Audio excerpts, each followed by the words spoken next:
Well, welcome back, everyone. My name is Rob Power. I'm an adjunct professor of educational technology with the University of Ontario Institute of Technology, and I'm a member of the executive of the International Association for Mobile Learning. And this is another installment in our Teaching and Learning with Mobile Technologies Summer 2016 vodcast series. Today, I'm talking with Professor Mike Sharples from the Open University of the UK, and we're going to be chatting about mobile technologies and STEM. Welcome, Mike. Hello, Robin. It's good to be talking with you. So, Mike, let's get started. Can you tell us what exactly is STEM education and how can mobile learning make a difference with STEM education? So STEM education broadly is how you use technology to support science, technology, engineering, and maths. In fact, in some areas it's been broadened also to STEAM, so to bring in arts as well, so how you can be more creative around science, technology, education, and maths. And there are huge opportunities for using new technologies, particularly mobile technologies in STEM education. And just to give you a brief example, at the Open University, we teach thousands of students online, including science students. We used to send them out home experiment kits. So we sent out complete geology kits or lasers through the post. Now we do it all online. So we have astronomy students, for example, who control a real telescope based in Spain remotely. We have remote lab experiments, and increasingly we're using mobile devices to support real science learning with real data. Mike, so I know you've been working with an application called Enquire.it. Can you tell us a little bit about the Enquire.it project and how that ties in with STEM education? It came out of a project called Personal Inquiry, and the idea is to use mobile technologies to connect the learning, science learning in the classroom and science learning outside. So the original project was a schools one where we explored how you could start a science investigation in the classroom, initiated by a teacher, for example, on healthy eating. And then extend that outside. So for the healthy eating one, children went and collected food diaries, took photos of their meals, and then the app automatically calculated the nutrition content of that food, and then they shared that information back in the classroom. And the teacher then managed that integration lesson so that all of the students could share the information they had back in the classroom. With Enquire.it, we've taken it a step further and try to bring in a citizen science aspect. So in citizen science projects, thousands of people take part in mass experiments using their computers. With citizen inquiry, which is what Enquire.it is, they don't just take part in experiments, but they also create them themselves. So the idea is that citizens, people anywhere, can decide to run an experiment online using the Enquire.it platform, then get other people to join that experiment, join that activity, and have a shared science activity. And we've got a number of them. So if you go to the www.nquire-it.org, you'll see a number of those different sorts of projects. There's ones around creating a noise map, for example. There's a whole set of meteorology ones. Most of them are devised, sourced by the learners, the people themselves. So it's a bit like bringing together inquiry learning, citizen science, with a dose of Kickstarter as well.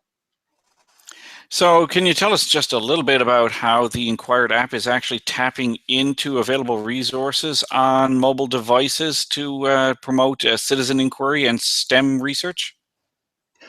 So we've got two different pieces of technology. We've got the Enquire.it website, which is where all of these investigations are put together, where you can create new investigations. And then we've got the Sense.it app. And the Sense.it app runs on Android phones, or any Android mobile device, tablets. So you can go to Google Play, you can download the Sense.it app, it's free. And what it does is it unlocks all of the sensors on your mobile device. And most mobile devices now have around 15 sensors. So accelerometers, pressure sensors, noise sensors, light sensors, magnetic field sensors. They are mobile science toolkits. and we're really trying to exploit their value as science toolkits that you can hold in your hand. And so what SenseIt does is it firstly allows you just to see all of those different bits of data. You can plot readings, you can store data, for instance, noise data, ambient noise, or you can link it in with Enquirit. So the noise map inquiry, you can use the SenseIt device to collect noise data to find out which are the noisiest places around a campus, for example, and it automatically uploads them to Enquirit. So the SenseIt app links into the Enquirit platform. SenseIt app for collecting data, Enquirit for sharing, for discussing, for collaborating. And it's really easy to use, so just go and give it a try. If you haven't got an Android app, you can still go to the Enquirit platform and play with the Enquirit platform. But if you want to collect data, then you need to use the SenseIt mobile app. So how easy or difficult is it for teachers to start trying to integrate these applications, the Enquirit platform and the SenseIt app, into their teaching and learning practice in their classrooms? So some of them are really easy. So we've got a number of different, they're called missions on the Enquirit platform. We've got ones, for example, about identifying clouds. So as part of the meteorology theme, we've got people who post pictures of clouds and then try to identify them. Are they cirrus, cumulus clouds? All you need to do for that is be able to upload an image. So that's really easy to use. If you want to use a SenseIt app, then you have to have an Android device and you have to download it onto the device. It maybe takes 5 minutes to set that up and then to link in, and then it will give you all the options of the different missions you can link into. So a teacher can take one of the existing, and we've got about 40 or so different missions now around meteorology, around noise map, about recording sunlight, about food and diet, diverse eating. So we've got a number of different ones. And if you really want to be ambitious, you can then go and create your own mission. So again, on the website, click the create button and you can create your own mission without having to do any programming. You can create a new mission, which you can then share with other people.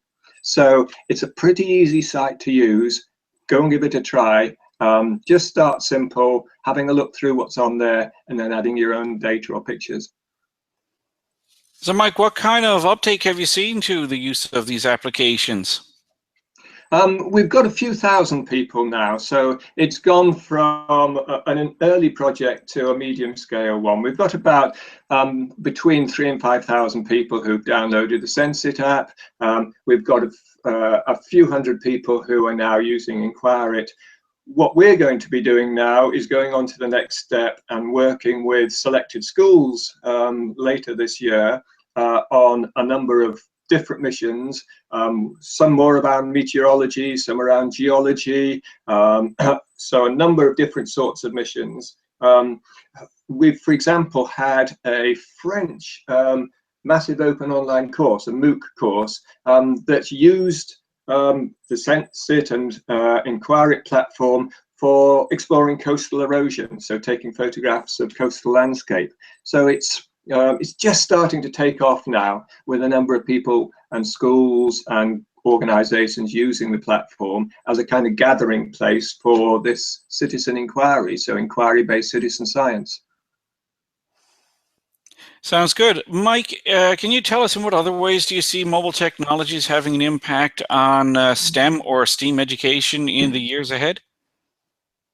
I think the main way is that looking at science as not just as something that's done to you, not just as something that's initiated by a scientist and you play a small part in trying to discover a scientific principle or carry out a preset experiment.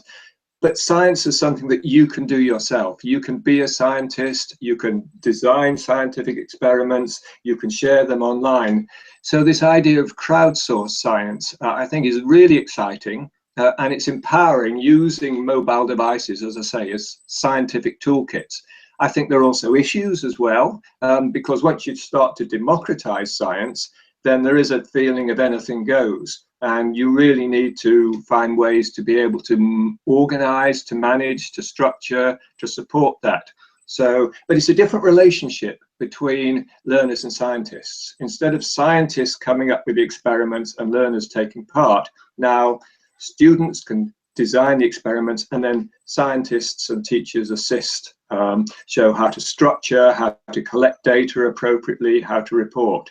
So we hope that it's going to empower people to, in a small way, become scientists themselves and share that science with other people. Great. Mike, is there anything else that you'd like to add or discuss before we wrap up for the evening? I think the main thing is that at the moment it's all about doing it yourself, participating. There's still a barrier from people of saying, you know, oh, I don't want to take part. I'll browse around but not try it. The whole aim behind these participatory science activities is to try it yourself. So I'd really urge teachers, students to get out there, try it using the Inquiry platform or other citizen science and citizen inquiry platforms. We've got another one called iSpot. And just try it yourself. It's the feeling of having done that science experiment yourself that's really empowering. Okay, well, thank you very much, Professor Mike Sharples, for joining us this evening, and thank you everyone for tuning in.